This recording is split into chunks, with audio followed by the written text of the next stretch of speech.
Town board members have to listen to the people. It should not be what Jamie and I want. Rather, it's what the town people want. Making decisions about our parks, sidewalks, new businesses, and other infrastructure projects should not be done during working hours at town hall alone. Groups with differing opinions should get together before town board meetings and have an open discussion. Jamie and I will be a continued presence in the community, listening to all sides who are knowledgeable and objective voters on what is best for the town. We need to first fix the dilapidation on Western Ave. 2 years ago, when I did this same debate, we had put forth some discussion, and it came out that there was a large portion on Western Ave near Foundry Road that was to be fixed. Nothing has been done at that 2 years later. I also suggested having a town plan in 2001. That was taken up by the town board. Here we are 2 years later, we spent tens of thousands of dollars, and there's no town plan. Jamie and I are going to run, and we're going to listen to what the town residents have to say to make sure that projects like this actually happen. Thanks a lot. Thank you. Now we're going to hear from Jacob Crawford. Thank you, Melissa. Appreciate the Elseman Enterprise hosting tonight's forum. First, let me just say our thoughts and prayers with everyone in Israel and the conflict going on right now. So I just want to point that out before we start this evening. Want to say thank you to all of the candidates for joining us on tonight's forum. I'm running for re-election to the Guilderland Town Board because I want to continue the phenomenal work that we're already doing in the town of Guilderland. We do go out, we listen to many of our residents, and we listen to what they think is important in the town. And constantly we get the feedback that this is an amazing place to live, work, and raise a family. We want to keep it that way. That's why we're investing in our town parks. That's why we're investing in sidewalks, our infrastructure, both water and sewers. And we appreciate all the feedback we do get from the town as part of the comprehensive plan. That is a 2-year process that we're continuing. Thank you. Okay, and now we're moving on to Jaime Ralston.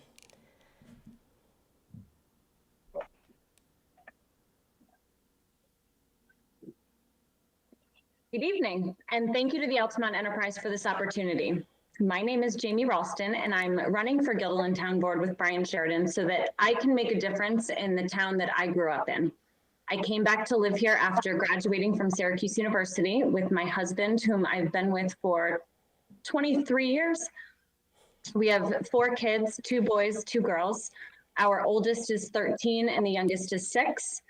My background is in marketing, and I work as an advertising account executive at Spectrum Reach. As I've been going around neighborhoods and talking with community members, it's clear to me that people would like to be more involved, and they do care about what is going on in our town. But people are very busy, so I think the town board needs to outreach in different ways. If Brian and I get elected, we would like to have conversations with the public first before making any decisions.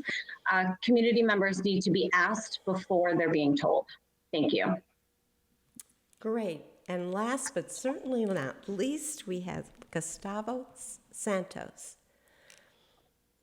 Thank you.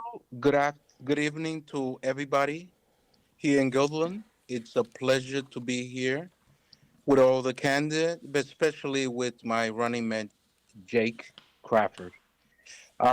It's an honor to be here running with Jake in the Democratic Party. My name is Gustavo Santos. I came to this country with 20 cents, and I put myself through college without the help of my parents. I'm a labor leader with the Public Employees Federation. I have a degree in political science from SUNY Albany. And I like to, it's been great to talk to a lot of members in Guilderland to hear about their concerns. And I feel that Peter Barber and the team has done a great job. I'm a uniter because as a labor leader, I have been able to work together with people from different races, management, and I've been able to get people to work together. That is my greatest asset here. And also the fact that I also been in the planning board, zoning board, environmental board, police reform board, which has given me the experience to really listen to people who come to the planning and zoning boards.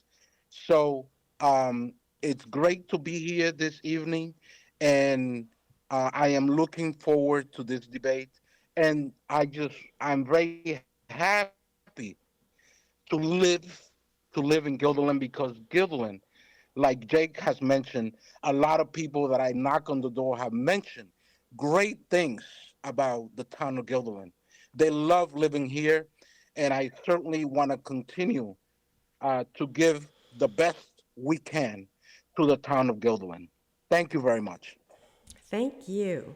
And now we're moving on to our first question, which has to do with water. At a zoning board hearing last week, 20 people spoke and 15 wrote letters against granting a variance to a developer to build warehouses within the 500-foot buffer protecting the Watervliet Reservoir. The zoning board voted unanimously against granting the variance, but the speakers from both Guilderland and Watervliet raised larger concerns. Some residents also expressed concerns recently about the proposed Black Creek development, which affects the creek that feeds the reservoir, Guilderland's major water source. So the question for you is, what is being done or should be done to protect Guilderland's water resources? And we're going to start with Jacob Crawford. Melissa, thank you. That's actually a phenomenal question.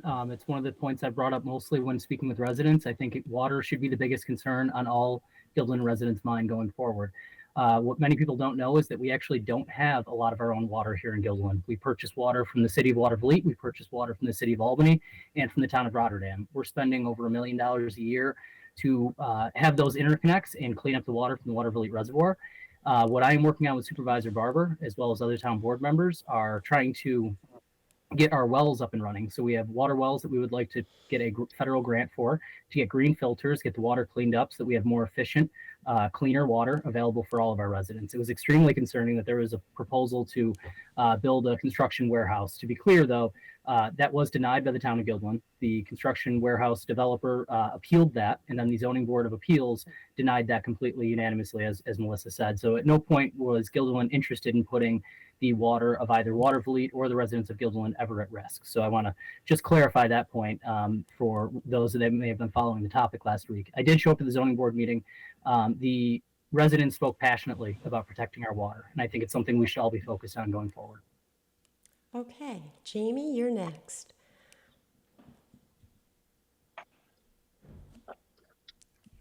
Yeah, I agree with Jake on this. I mean, we have to protect and preserve our drinking water. The project that you're referring to that was going up on the reservoir, I appreciate the town saying absolutely not, because it's extremely important. It's important for the town. It's important to our kids' future.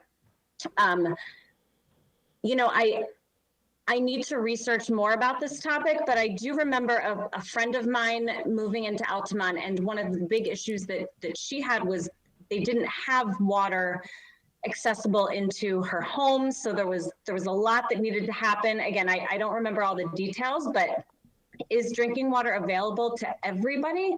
I'm not sure. I'm going to do some more research on that. And thank you. Okay. And then we go to Gus Santos. Yes, thank you, Melissa. Great question. I believe in having the best water there is in the world. I certainly know the importance of water because having born in Honduras, where we don't have good water, I certainly understand the sensitivity of our constituents here in Guilderland in terms of addressing this important issue of clean water.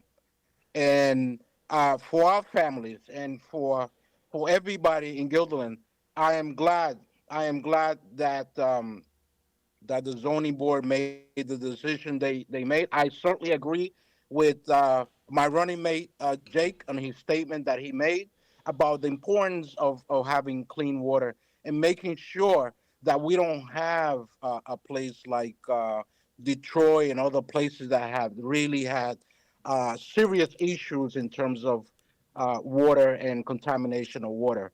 Um, I certainly applaud this.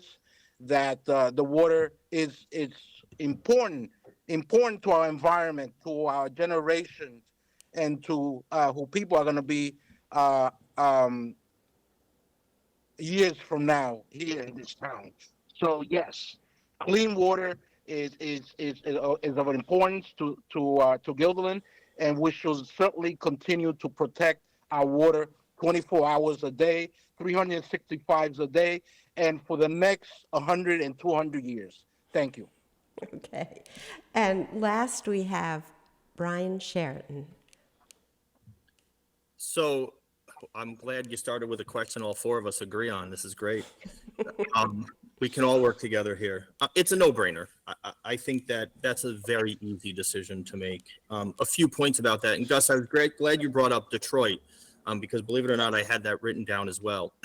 Detroit had a problem with lead in their water, and they were using archaic pipes, and they knew about it, and the city did nothing about it. New York City has the exact same problems when it comes to high lead levels in their communities where some of the poorest people live. And because Detroit, Michigan, the governor of that state was a Republican, you've heard more about that. You have not heard about what's going on in New York City with the high lead levels that they're battling there. And it was shortly after Detroit that happened. We have other issues going on in the town that I think are being swept under the rug when it comes to our drinking water. Around the Pine Bush, many of the homes there are actually on well water. We cannot get statements, and multiple people in that area have talked about how we don't know the exact chemicals that they're using in the Pine Bush. We know that they're doing these burns, which we can question. The pesticides that they're using can get into that drinking water or they can't. We don't have an answer to that. I think that needs to be brought up in this. That's a tougher choice and a tougher thing to do because the Pine Bush means a lot to our community, but we need to challenge not just what's the obvious is, but what is a difficult thing. And going against the Pine Bush to make sure that the pesticides they're using are safe is what's best for our residents. The last point I'll make is on Mohawk Drive. There's actually a sinking hole forming right there from where the reservoir runs one of the pipes underground. And the individual we spoke to on Mohawk Drive is struggling with that because her land is sinking there. That should be dealt with. The town needs to be actively involved. It should be brought up in meetings. And the pesticides are in the Pine Bush and Mohawk Drive are two of the key things that I'm going to look at for water infrastructure. Thanks. Thank you. Melissa, if I could just follow up on that quickly. Okay. So just to clarify a couple of points, so the village of Altamont is actually on its own water supply line. So any issues in terms of water in Altamont are actually covered by the village of Altamont. Though as much as I would like to work with Mayor Deneen to see if we can get a federal grant again to fix our water wells, maybe even do a water interconnect for the village of Altamont, which I think would be phenomenal as a backup for the village. Those are issues that are dealt with at the village level. And to Brian's point on the wells over on the Pine Bush side of town, which is obviously, I assume, Brian, on the other side of the thruway that you're talking about. We dealt with one of those issues at the zoning board years ago, not to do with their wells, but a development piece there. And they talked about how their well water can be anywhere from 26 feet deep to even more shallow because they're completely in sand. So I do think it's a great point that we need to know what is going into our drinking water, but individual wells are not regulated by the town of Guilderland. Just to clarify that point. Okay. Did you want to come back with a response yourself? Well, really quick, only that we should have, we should work on getting those people town water. And I know there's a cost to that, but that's what we should do.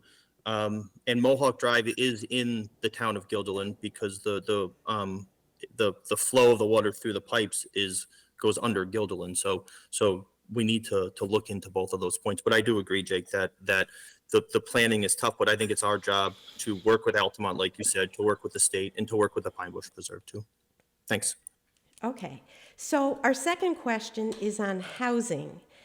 The Guilderland Town Board recently voted to administer Knox's share of Section 8 federally subsidized housing.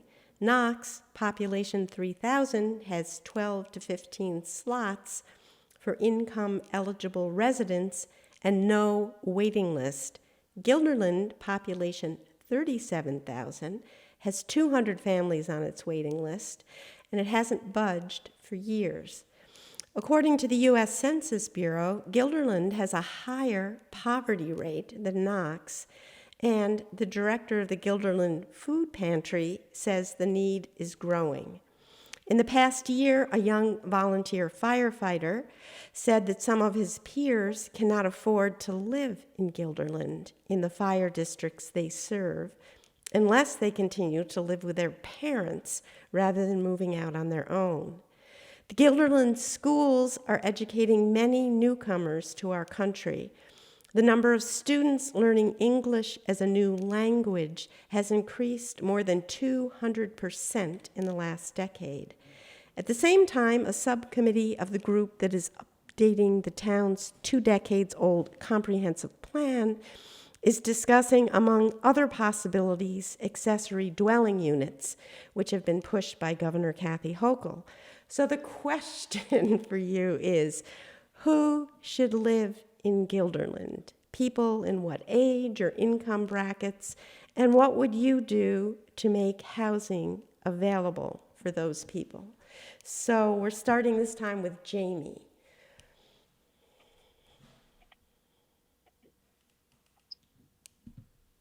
You know, I don't think that we can put on who should live in Guilderland. Anybody can live in Guilderland. I mean, this is a beautiful town. It's a wonderful community, and I think we need to be marketing ourselves.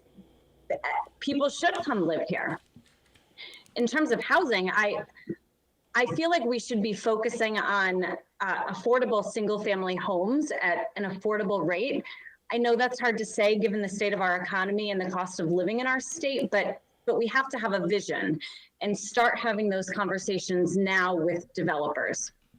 There are a lot of apartment buildings popping up. I recently had to do some research on available apartments in Guilderland because a family member of mine was looking to come closer to the area.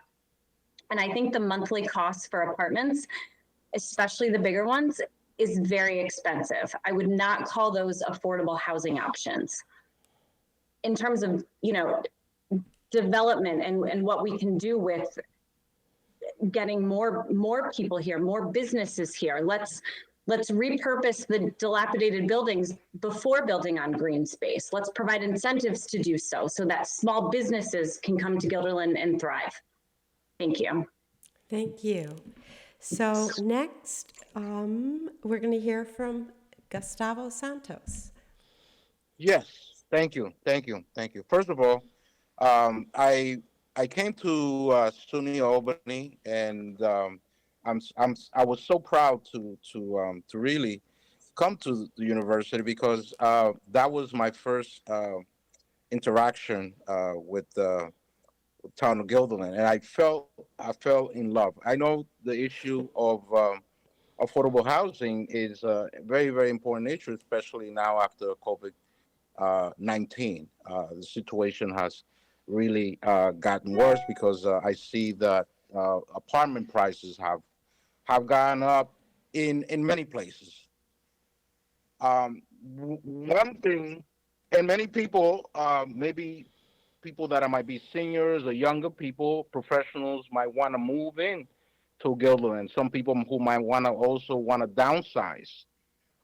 So the apartment issue it's a very, very, very important issue. And I think myself being a labor leader, a lot of our people who are unionized certainly want to live in a great town like Guilderland. And going with a comprehensive plan that we are working on, which I'm also part of, maybe we're going to come up with some recommendation in the next year or so in terms of dealing with issues of affordable housing in Guilderland. And I am glad that Guilderland is such a great place to welcome individuals like myself and from other countries. And Guilderland should be open to everybody. I don't think we should close it. And I am an example of that, of a person who graduates from the different universities here, who we should welcome. And affordable housing, yes, it's a issue that needs to be talked about in the next year or so, especially with this comprehensive plan that we have. And I'm sure the town board members and the town supervisor is going to come up with some good plans to make sure that we have a win-win situation here.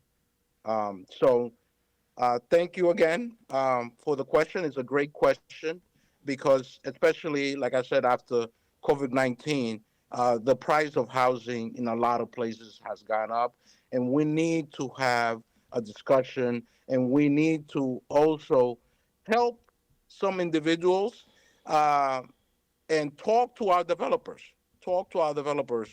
and come up with some type of middle point, and to make sure that we have people that are welcome to Guilderland. Thank you. Thank you. And now we're moving on to Brian Sheridan. So I think there should be an age limit. I think it should be from 0 to 120 years. Anybody that falls in that category should qualify. But seriously, if you look at who tends to come into the town, and where they end up moving, you start with going to college here, as Gus was mentioning. I think that's a big plus. We have some great universities here. So people come, they enjoy the area, they meet their significant other, and they settle down somewhere in town. And what decisions do they do? What do they use to decide it? They want nice parks. They want clean water. They want a great school district. They want lower taxes. In my office, I'm lucky enough to see many, many people that move to the area from out of state, from in the area looking to get a better house. And often they'll say, we came here because of our school district. We came here because of the community. We came here because of the house that we're in. So all of that's important. We have too many apartments. Let me just quickly say that. The structure here of approving apartment after apartment, if one more person says the term apartment land when I knock on their door, I'm gonna have to just shake my head and walk away. It's really, really too much. You need a low tax base. The better question sometimes is, why are people leaving Guilderland? And I would say one of the most common areas that they leave to is up to Saratoga County. They go to Clifton Park, they go to Malta. There's jobs up there, and taxes are significantly lower. So we need businesses in town. Fix that dilapidation on Western Ave. Get those back on the tax records. Low taxes, an age limit of 0 to 120, limiting the apartments. That's what's going to bring people to this area. I'll be honest, we can't do much with affordable housing when it comes to ensuring that people get the right size house at the right part. That's driven by our taxes on a state level, and that's driven by developers. We certainly should be talking to them in any way we can, but we are limited. Lower taxes, less apartments, and lots for the people to do in town. Thanks. Okay. And now, closing us out, Jacob Crawford. Absolutely. Well, Brian, I appreciate that. You almost told my story exactly. So my wife and I went to UAlbany, settled here to grow our family here in Guilderland, raising our 3 daughters here because Guilderland has an excellent suburban community with excellent schools, a phenomenal school district. And you're absolutely right that is what draws people to our wonderful town. A couple of points, though, that one of the other things that does draw folks to our town that does keep them staying here is we actually have the lowest town tax rate in Albany County here in the town of Guilderland. So while there may be concerns about the taxes overall, when comparing to Saratoga County versus Albany County versus Schenectady County, that's one thing. But if you want to talk about the communities inside the Albany County, Guilderland does have the lowest town tax rate. In terms of the question on senior housing, Section 8 housing, so we actually have 95 slots before the agreement with Knox. We had 95 slots for affordable housing units in Section 8. We were able to get access to up to 15 more, so about 12 more based on what town of Knox is not using. 95% of the affordable housing units in this town are currently held by seniors, which is a greater problem, I think, in this country, right? There are seniors have to require affordable housing to be able to stay in the community where their families are as they get older. That's one of the reasons the housing Subcommittee came up with the idea for the accessory dwelling units. That's one of those opportunities for seniors to be able to age in place at their homes, and their hope is that their families can take over the main primary home, and they could have an accessory dwelling unit that might be one floor in the back. So these are innovative ideas that the Housing Subcommittee has come up with. The comp plan was always supposed to be a 2-year process. It was always going to be a year of getting community input and feedback. So that way we could know what we want for more housing options in the town of Guilderland. We would love to create more affordable housing in terms of what Jamie said, more affordable single house family homes. But the problem is, as Brian pointed out, you have to have a developer that's willing to build. And with the current price of materials to build a single family home, that becomes unaffordable, right? You'd have a $320,000 to $350,000 single floor, 1,000 square foot home at today's rates. So we do need to continue to be more innovative. One of the options I would love to do is seek ways we can create a opportunity for seniors to stay here. We looked at obviously senior housing. So while people have talked about a number of apartments that were built, a lot of those units were meant for senior housing. One of the projects that was originally scheduled to be built is no longer being built. One was for workforce housing, so that way there would be affordable workforce and multi-generational housing. So that apartment complex is no longer being built, though it was approved at one point over by the library. The other apartments that have been built, they do have to accept affordable housing. So even though you have a brand new apartment like the one being built currently out by Crossgates Mall, they will have to accept affordable housing units. So even though the rent may range from anywhere from $2,000 or more a month, they do have to have access to affordable housing units in there. So folks may not know that each individual unit in the apartment is not always priced the exact same way. But again, I do think those apartments and developers that are taking care of our seniors that do rely on needing affordable housing so that they can age in place in our community. Great. Moving on to our third question, where the topic is harmony. We heard this year from the same resident that wanted us to ask during the last town election this question: who is the duly elected president of the United States? Polarization has pervaded our nation in recent years to the point it often seems we are living in different realities, reinforced by the silos from which we get information. Where do you get your news? Would it be beneficial to have a board with members not all from the same party? Several people have mentioned a longing for a town center, not a shopping mall, but a place where community members can come together.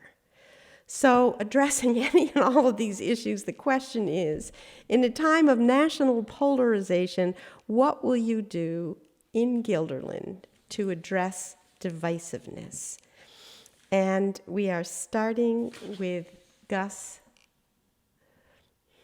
Yes, thank you. It's a great question because, like I mentioned earlier, I am a person who has been a uniter all my life.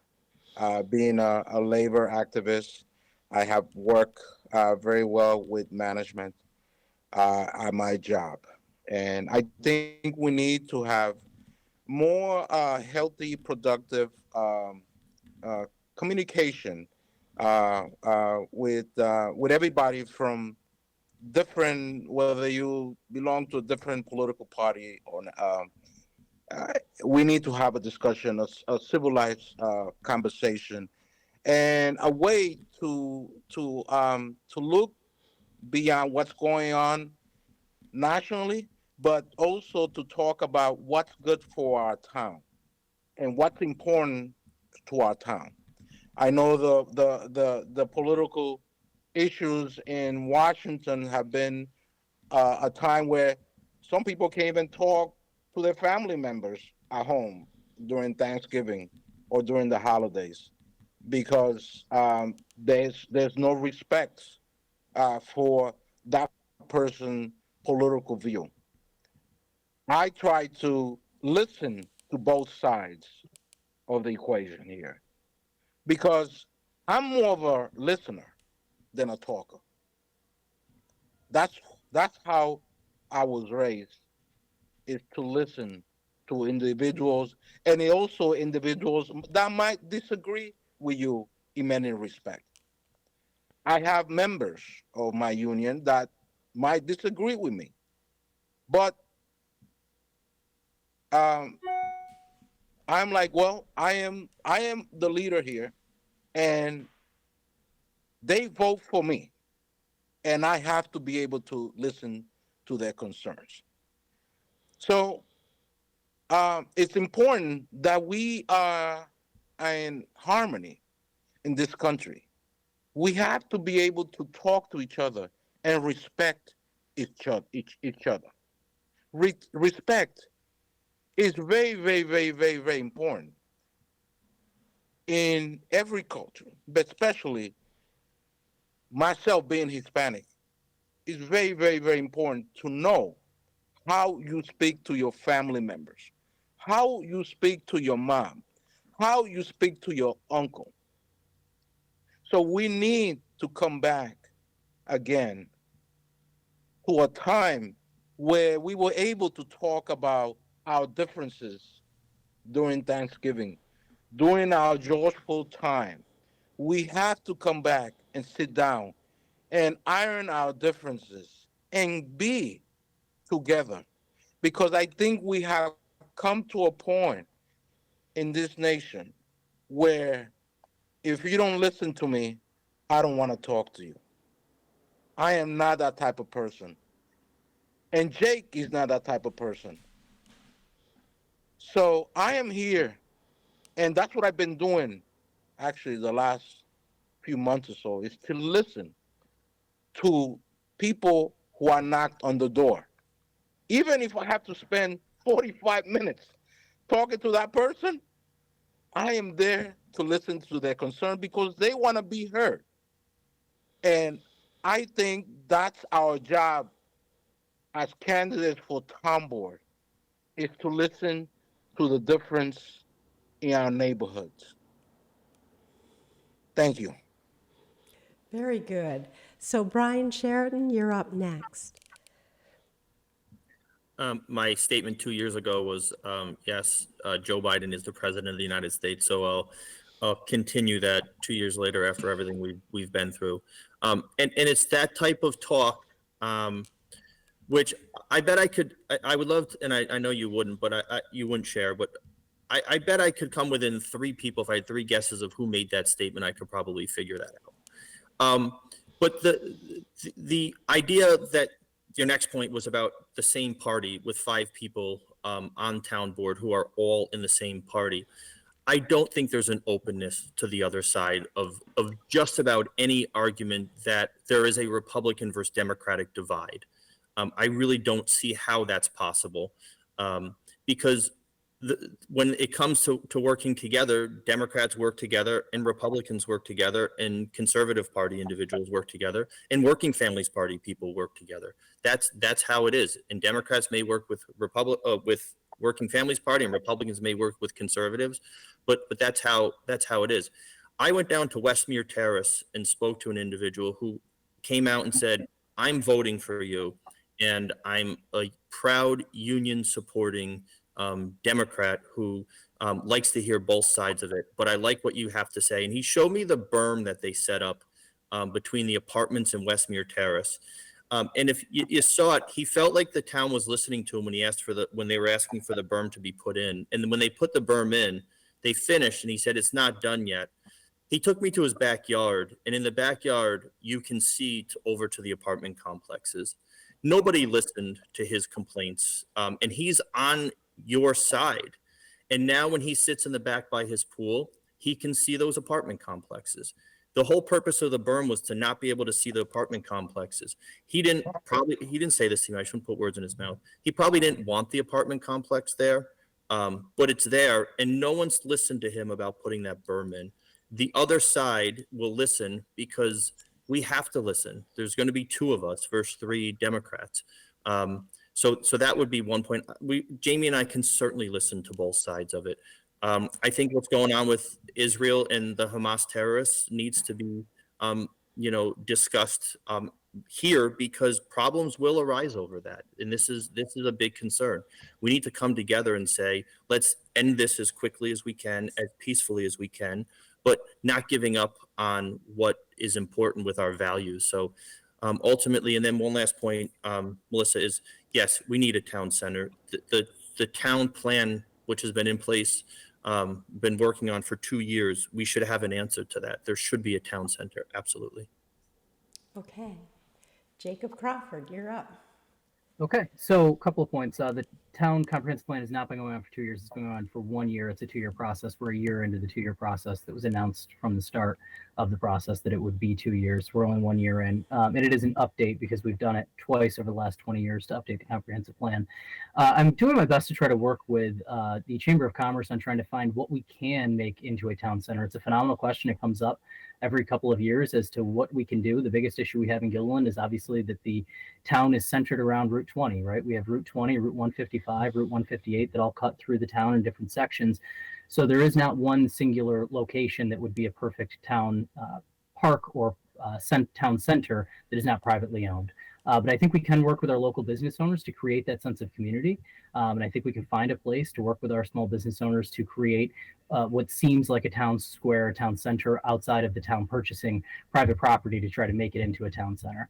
But in terms of the civility and divisiveness in this country, I will tell you, I served on the zoning board for the past 8 years, and you don't test divisiveness and civility any more than probably a zoning board where you're talking about which side of which property a fence goes on or how close a shed can be to somebody's lot line. When you see neighbors versus neighbors, you realize that we have really changed in this country greatly since 2016. There's been a major change in the civility of how things are going, and it does not matter party. It doesn't matter Republican or Democrat or which party someone is registered in. There's been a major change in how people treat each other, and I think we need to get back to the time when we can treat our neighbors with respect and be civil, especially in our public meetings.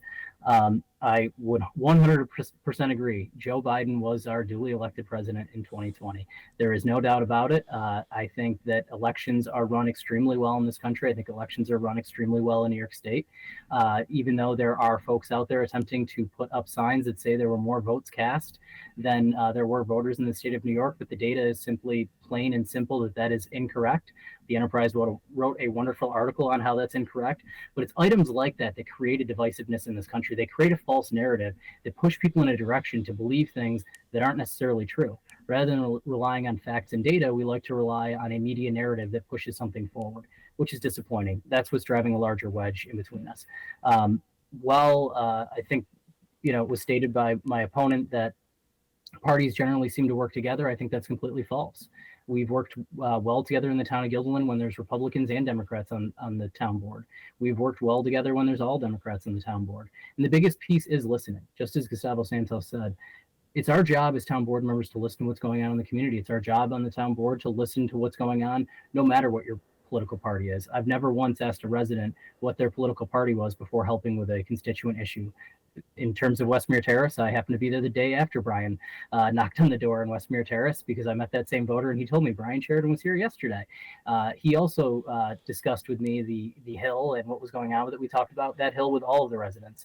I brought that concern back to the town, and we made sure that if the developer did not maintain that berm as they were supposed to, that they would have a work order shut down by the end of the week. That berm did get cut and maintained by the end of that week.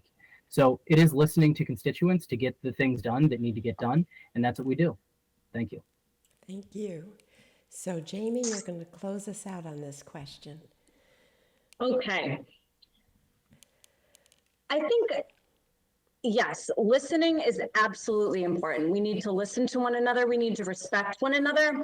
But I also think it's the town board's responsibility to ask people as well. So listen, but also take the initiative and ask what people want, because not everybody can make a meeting, right? People that live on the other side of town, that's a little bit of a hike for them.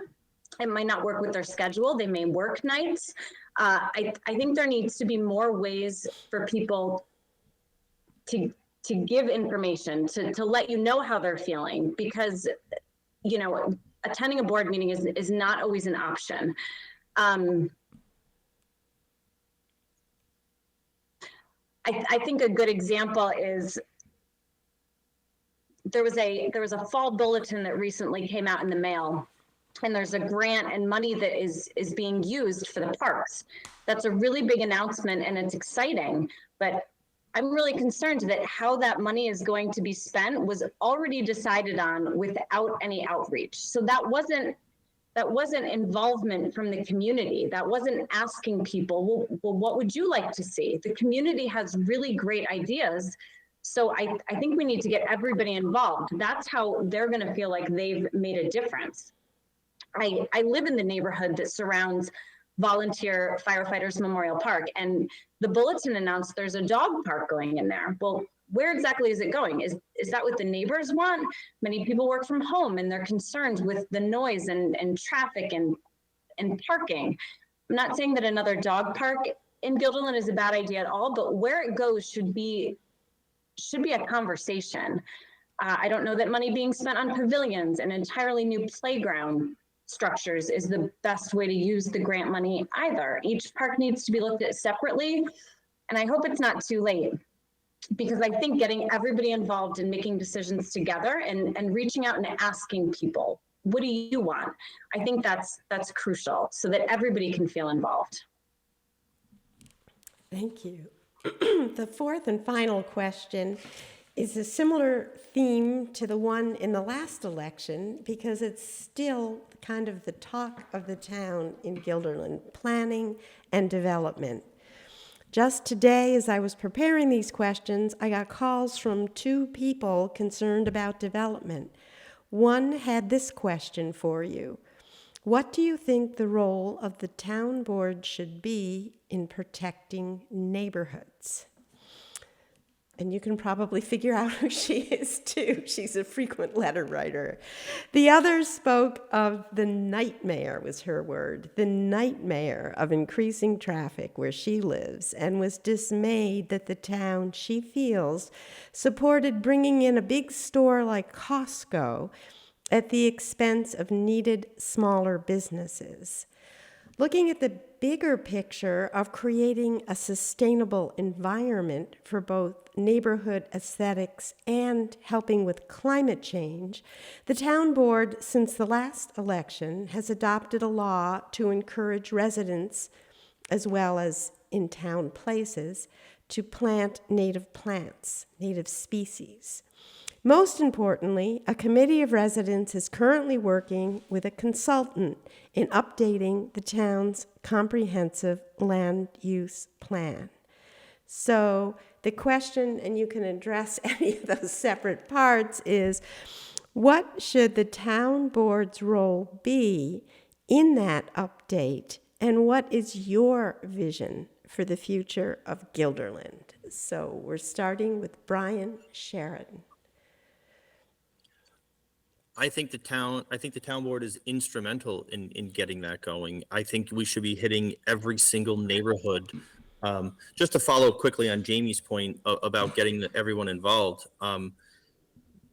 She lives right next to the park and had no knowledge of that. The park, DiCaprio Park, there's a plan to put a playground there where there's already parking issues, and the soccer players and lacrosse players and their families would be much happier with opportunities for better parking there. We would like to see more of a lacrosse field set up in a more professional way. Those are the things that we should be putting down. And the town board should be big in that as well, and working with the Parks Department and probably the school district to make sure that we have lots of those opportunities. As for traffic, I said this the last time and I'll say it again. Nobody runs Western Ave more than I do. I'll be driving on Western Ave at 4 o'clock in the morning to go to Albany Medical Center to round and see patients there.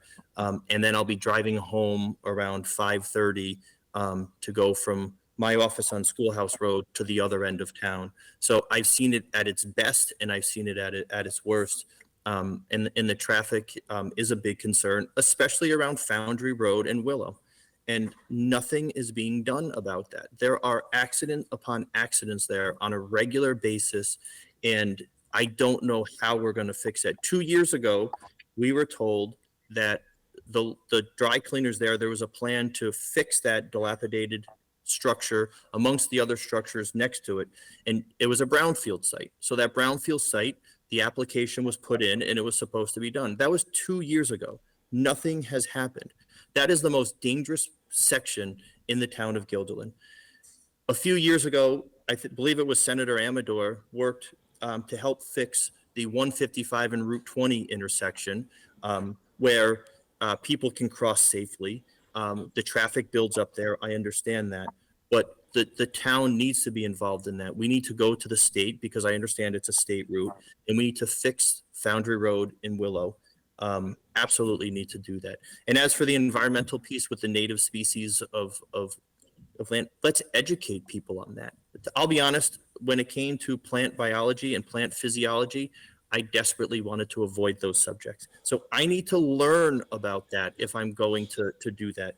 If we're going to have a committee that does that, let's get that information out to people, suggest what they can plant, and then leave it up to them, obviously. But all of those ideas are great ideas that the town board should be a huge, huge component of that. Excellent. And now we move to Jake Crawford. Thank you, Melissa. Yes, so obviously the tree committee has been put forward. That's what you're talking about, to protect native trees and native species. So we're trying to make sure that we are protecting as much of that in town as possible and trying to avoid as many invasive species as possible, especially when there's proposals for either development or when we're wanting to protect something for agricultural purposes. In terms of the traffic at Foundry and Willow, it is a state road. It is something we would love. We could tell New York State to improve the light timing.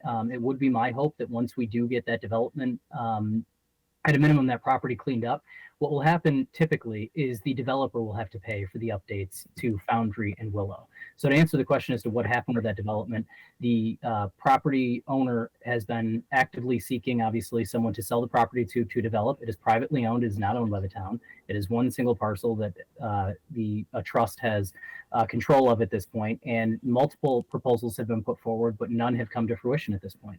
There are others seeking to put proposals forward to clean that up, which we would love to see something done to clean up that brownfield site. Master cleaners leached into the ground for decades, and something needs to be done to clean that property up.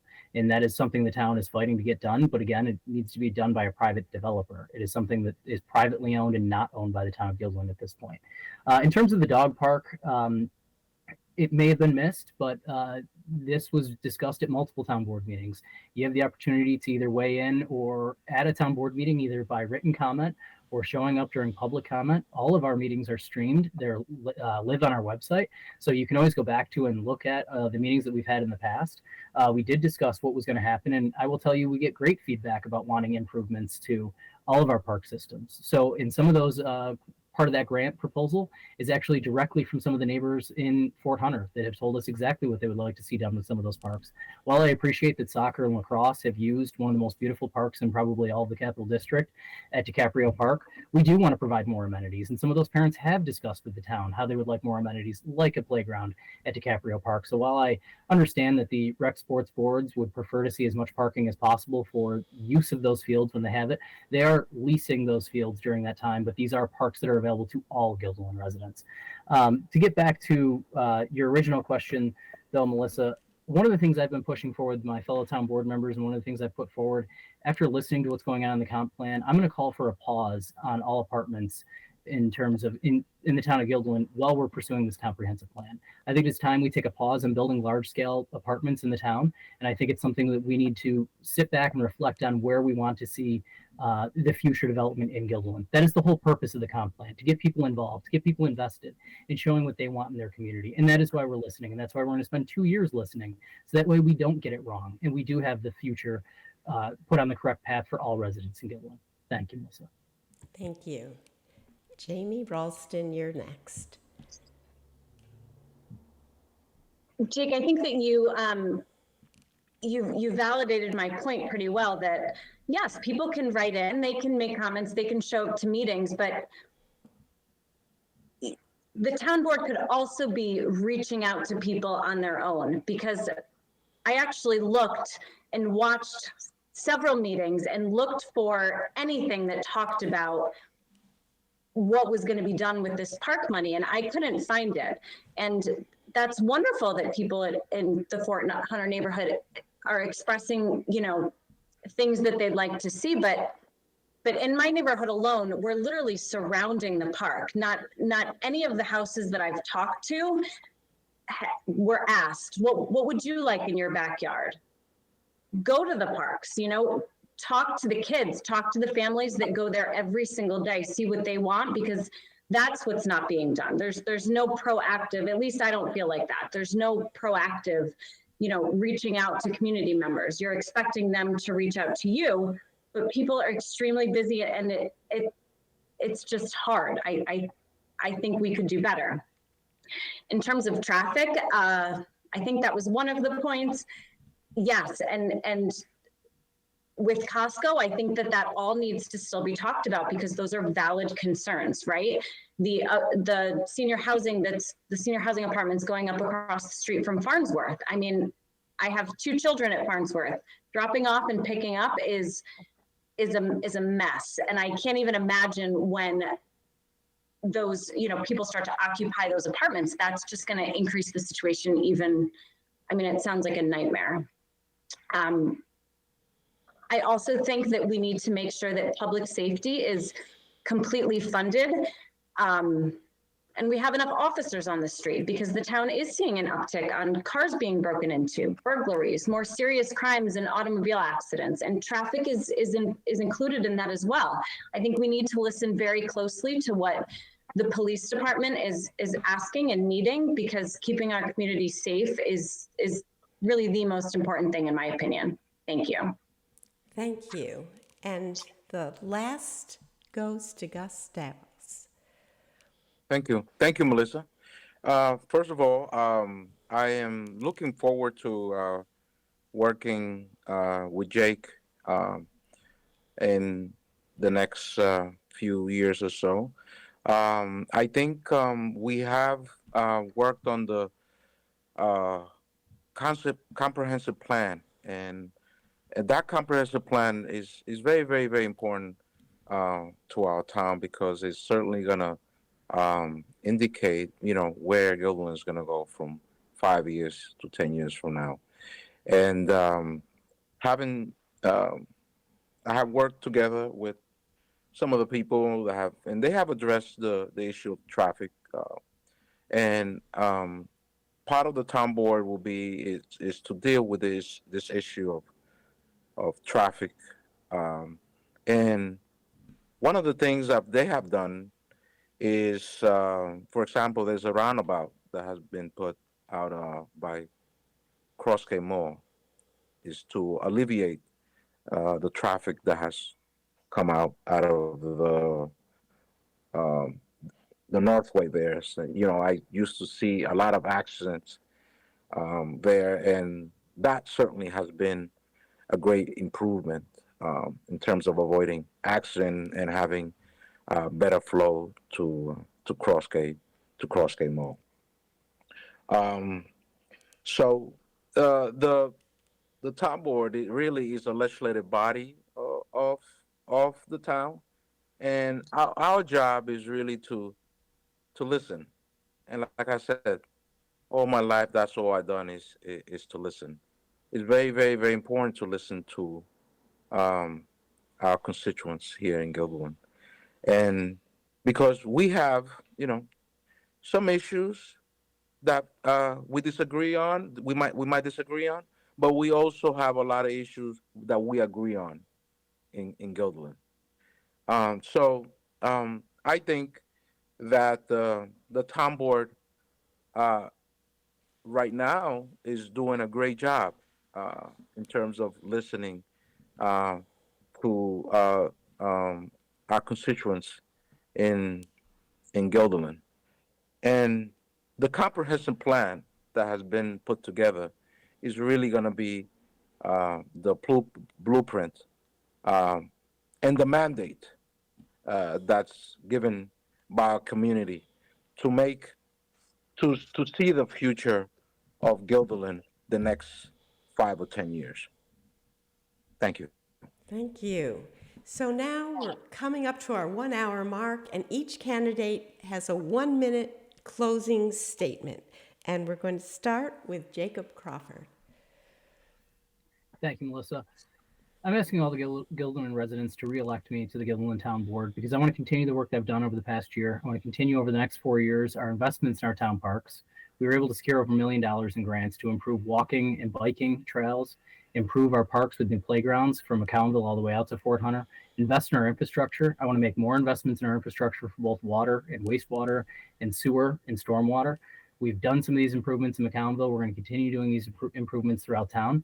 We took our ARPA dollars this year and invested them into our police department. We've purchased speed signs to try to make sure residents are aware of how fast they're going. Those are both permanent, and we have 4 movable signs to move throughout the town. We're continuing to build more sidewalks to make Guilderland a more walkable community. We're doing all of that with state and federal dollars, so there is not an increase in the Guilderland tax rate. We're continuing to make improvements to our town over and over again without hitting the bottom line of Guilderland residents with town taxes. We were able to open the county's first outdoor exercise facility at Talasenta Park, paid for by MVP Healthcare. This is a huge improvement to Talasenta. It's the first one in Albany County. It's actually the first one in the Capital District. It is amazing the opportunities we're providing for all of our residents in our parks and continuing to make Guilderland a great place to live, work, and raise their family. I'm proud to raise my family here. I'm proud that my kids are in Guilderland schools, and I'm proud to be a Guilderland resident. I look forward to hope to be able to represent all of you for the next 4 years on the Guilderland Town Board, and I ask for your vote on November 7th. Thank you. Thank you. And we're moving on to Jaime Ralston. Thank you to the Altamont Enterprise for giving us this opportunity to share more about ourselves to your readers. I'll be honest that I don't know a ton about politics, but I think that's okay because Brian and I care deeply about Guilderland, our community, and the families that live here. The town board should proactively talk with people and ask their opinions before decisions are made and listen to what they want. Let's promote and incentivize repurposing the dilapidated buildings before building on green space. The comprehensive plan that Brian talked about 2 years ago is still being talked about today. It was also talked about 4 years ago. We need a plan and a vision to make our community an even better place to live and work. As a marketing executive, that's how I can help. Thank you. Thank you. And we're moving on to Gus Santos. Thank you. Thank you to the Altamont Enterprise and to Melissa and to all the candidates that are here this evening. Certainly, I'm asking for your support here in Guilderland to give me an opportunity, to give me and Jake an opportunity to continue doing the great job that Peter Barber has been doing, and also the great job that Jake has been doing on the town board. I am a SUNY Albany graduate. I'm a labor leader. I believe in uniting everybody. And please give me the opportunity to do that. I've been on the planning board. I've been on the zoning board. I've been on the environmental board. I've been in the police reform board. I know what's going on in the town. Me and Jake have worked together the last 4 years on the zoning board. We have worked together in this town. We want to continue to do that work. And please, I'm asking for your support the next few weeks. Give me this opportunity to prove to you that I am very, very proud of living here in Guilderland. And I want to continue to give back to this community because I have been so blessed to be in this forum and to be a candidate for town board. I'm asking for your support this November. Thank you, and thank you for listening for this event and for listening to us this evening. Thank you very much, and you all have a great night.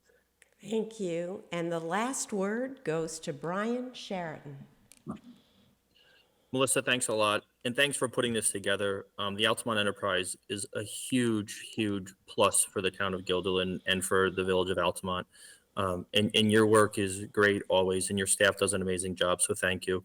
I do appreciate everyone who's going to take the time to listen to this discussion tonight. I enjoy raising my 2 children here in Guilderland with my wife, Elaine. I love working at Schoolhouse Pediatrics and seeing the families that come in on a regular basis.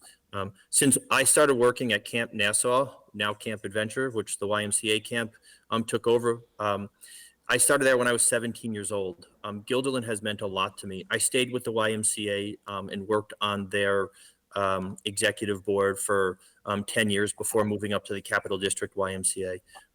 When I moved here in 2005 with my wife, it was a very easy decision to make. When elected, Jamie and I are going to be advocates for what the townspeople want. We're going to make sure the projects are environmentally safe, they're done in a fiscally responsible way, and we're going to ensure that the town will prosper. And I ask everyone tonight to read more about our ideas. They're going to come together even more as we listen to your suggestions. They're your ideas that we're going to promote. We're going to be promoting them often over the next month on Facebook. So check out Ralston for Guilderland and Sheridan for Guilderland on Facebook. And I'm going to close with one more thing. Being a pediatrician, I can't let this go. Can everyone please ask the kids in town to wear their bike helmets? It's really, really important, and it's not done enough in town. So thanks a lot. Have a good week, guys. Thank you. And with that, we are closing out our forum. Remember, early voting runs from October 28th to November 5th. Election Day is November 7th. And I thank you all for being part of this civil discussion.